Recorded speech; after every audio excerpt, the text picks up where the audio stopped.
They never thought you would actually go quiet. You, who always reached out first. You, who forgave too quickly. You, who explained yourself even when you were the one bleeding. They knew how far they could push, how long they could disappear, how easily they could twist your emotions back into compliance.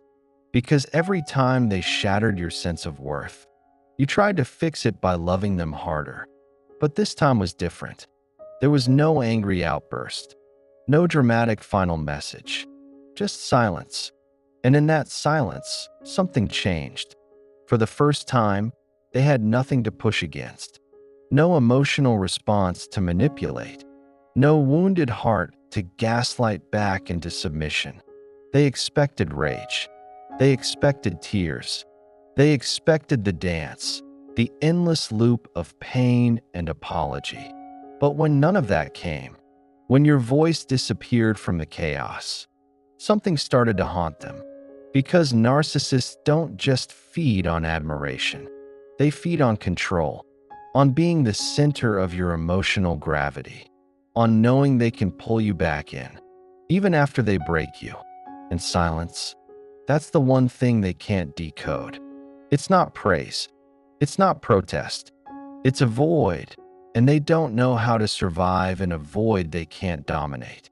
Now that you're gone, now that you've vanished into your own healing, your own wholeness, they're left with something they never truly prepared for, the sound of their own emptiness. And make no mistake, narcissists hate emptiness. They'll fill it with distractions, new supply, recycled illusions of importance. But it never lasts, because deep down, behind the performance, they know what they've lost. They may never say it. They may pretend they don't care. They may mock your silence or call you selfish for protecting your peace. But what they won't tell you is this: they are haunted by the version of you that finally walked away with your dignity intact. You see, narcissists don't forget the ones who stopped playing the game. They revisit your memory like a mirror, not to admire what was, but to wrestle with what they couldn't destroy. And here's the question that keeps them awake at night. How did you escape the grip they thought you'd never leave? Because to someone who builds their identity on control, your silence is rebellion. Your healing is betrayal. Your absence is louder than any confrontation. And what they think about now, in the long shadow of your disappearance, isn't just what you're doing. It's who you've become without them. They wonder if someone else sees your light now, if someone treats you the way they never could, if you finally realized you were never hard to love, just loving the wrong person. And beneath all their cold detachment and passive indifference, something festers. The realization that you were never the weak one. You were just loyal. You were just wounded. You were just waiting for a reason to stop explaining your worth to someone who refused to see it. And once you stopped explaining, you became unforgettable. The narcissist's fear isn't that you'll hate them. It's that you'll forget them. They crave attention, yes, but not in the way most people think. It's not flattery they seek. It's psychological gravity. They want to matter to you, to be the one you orbit around, whether in love or in pain. And as long as they can provoke a reaction, anger, confusion, obsession, they feel powerful. But when you go silent, when your nervous system stops flaring at the sound of their name, when your heart stops waiting for closure from a person who never offered clarity, they lose their anchor. Because behind the narcissist's inflated ego is a fragile, unstable self-image, a persona stitched together from borrowed masks, shallow validations, and performances tailored to whatever gets them the most control. Carl Jung would call this the false self. It's not a real identity. It's a defense, a patchwork character they play to avoid the unbearable confrontation with their shadow, the parts of them that are insecure, ashamed, unworthy, and terrified of being exposed. That's what your silence threatens. Not their comfort, not their pride, their illusion. You see, so long as you kept trying, kept explaining, fighting, crying, hoping, they could believe in the script. You need them. They're in control. They're special, irreplaceable. But when the screen goes dark, when your voice is no longer part of their narrative, they're left alone with something they've avoided their entire life: their own emptiness. The narcissist was never truly connected to you, only to what you represented: validation, worship, a mirror that reflected the grandiose image they couldn't maintain on their own. And when you go silent, the mirror disappears. There's nothing left to reflect their illusion back to them. So what do they see? Not you, not even themselves. They see the void, the gaping black hole where intimacy should live, but never grew. They may fill it with someone new. They may parade the next target on social media like a trophy, claiming they've moved on. But it's all theater, a distraction from the one thing they can't escape. They can't replace what they never truly owned. Because despite how they treated you, deep down, they knew what you were. You were real, empathic, emotionally intelligent, capable of love deeper than they ever understood. And now you've turned that love inward. That's what haunts them, not your absence, your self-possession. Because the moment you became unavailable, you became powerful. The moment you stopped reacting, they lost control. And the moment you walked away from the fantasy, they were left alone with the one person they can never outrun: themselves. You thought your silence would make you feel cold, detached, guilty, maybe even cruel. But instead, it made you feel something you hadn't felt in a long time: peace. Not because the grief was gone, not because you stopped loving them overnight, but because the noise finally stopped. The mental gymnastics, the gaslighting, the constant second-guessing of your own instincts. You finally stepped out of the emotional maze, the one where you kept looking for a way to be loved by someone who only loved power. And in that quiet, something came back: your breath, your clarity, yourself. You began to see what you couldn't see when you were still in the middle of it. That loving them always felt like proving your worth to someone who benefited from your doubt. They made you question your tone, your timing, your motives. They called you too sensitive, too intense, too emotional. And somewhere along the line, you believed it. You thought your empathy was a flaw. You thought your intuition was paranoia. You thought that if you just loved them right, they'd finally treat you right. But narcissistic love isn't built on connection. It's built on leverage. The more you gave, the less they valued it. The more you explained, the less they listened. The more you begged to be seen, the more they disappeared behind a wall of indifference. And the toll? It wasn't just heartbreak. It was emotional erosion. You stopped trusting your instincts. You stopped expressing your needs. You started calling dysfunction complicated love. You started settling for crumbs and calling it care. Until one day, you broke. Not loudly, not violently, just finally.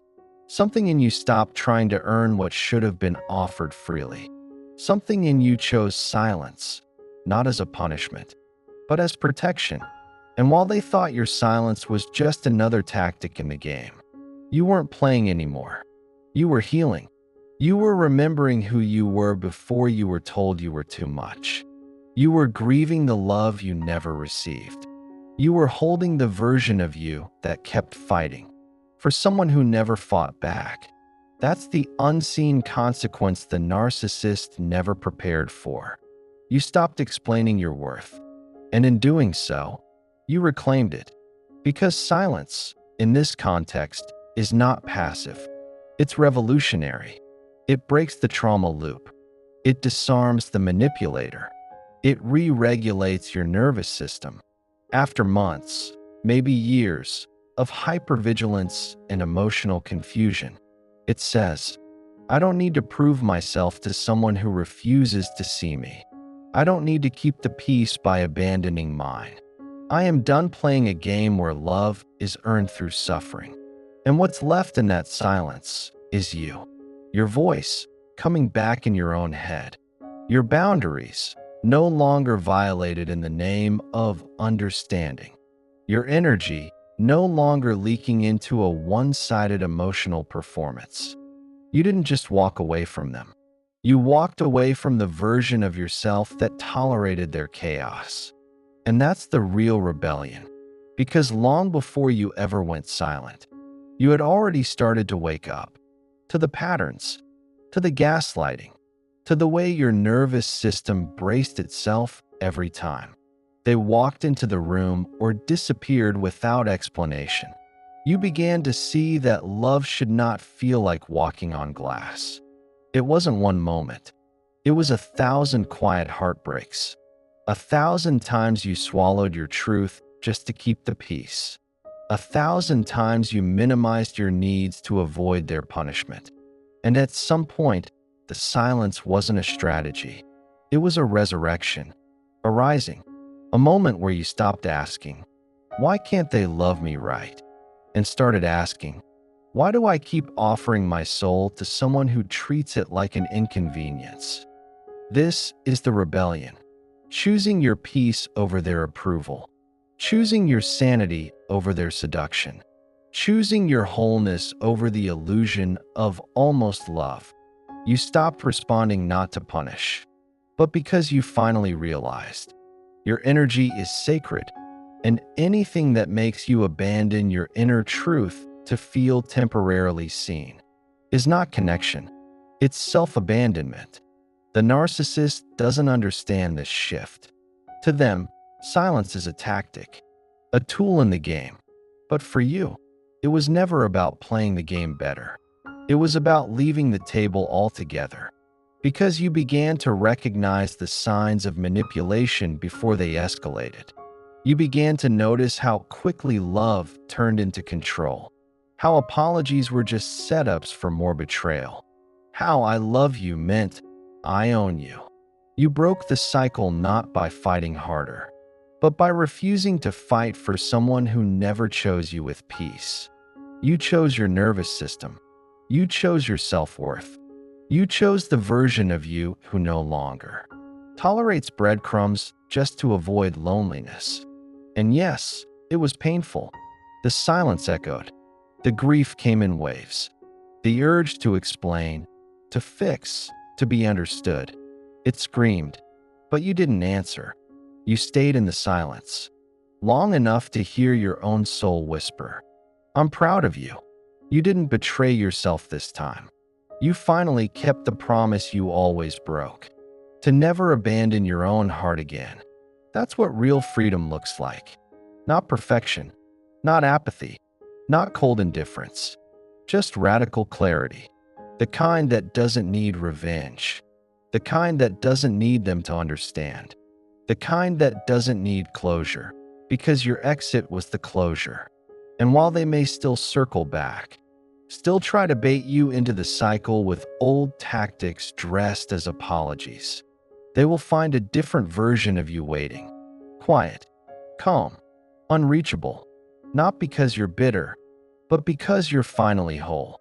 They never expected the silence to last.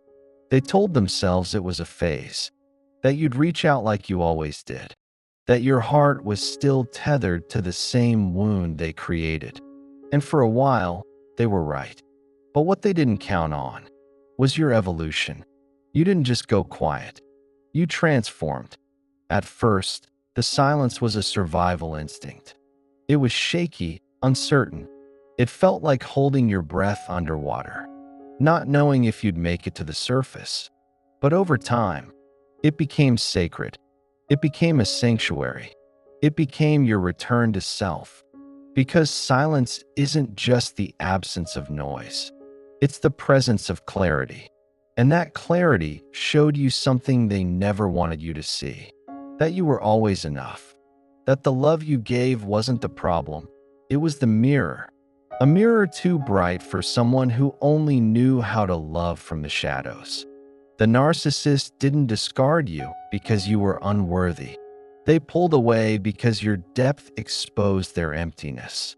Your vulnerability revealed their avoidance. Your authenticity pierced their performance.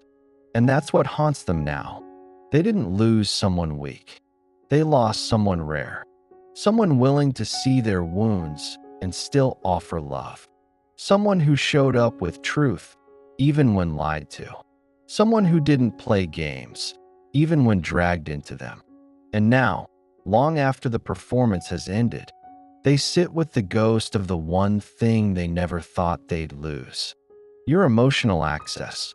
Not your presence, not your words, but your access. The sacred place in you that used to explain, forgive, and hold space for their emptiness. That door is closed now, not locked in anger, but sealed in growth. They'll remember your silence, not as rejection, but as the moment they were finally held accountable. Because silence forces a reckoning. It shines a spotlight on everything they refused to face. And when you stop playing the role they wrote for you, you broke the illusion that they were the one in control. They might pretend it doesn't matter. They might laugh, post, distract, replace. But somewhere in the quiet corners of their mind, they remember the sound of your voice when it still carried hope, the way your eyes softened even after being hurt, the way you stayed longer than anyone else ever had. And the one thing they'll never get back, your trust. That's the ultimate truth. You weren't just supply. You were a mirror, a reflection of everything they couldn't become, no matter how many masks they wore. And now, without your light to borrow, they're left with nothing but their shadow.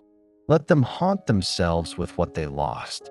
Let them chase closure in places where their own soul won't answer. You don't need revenge.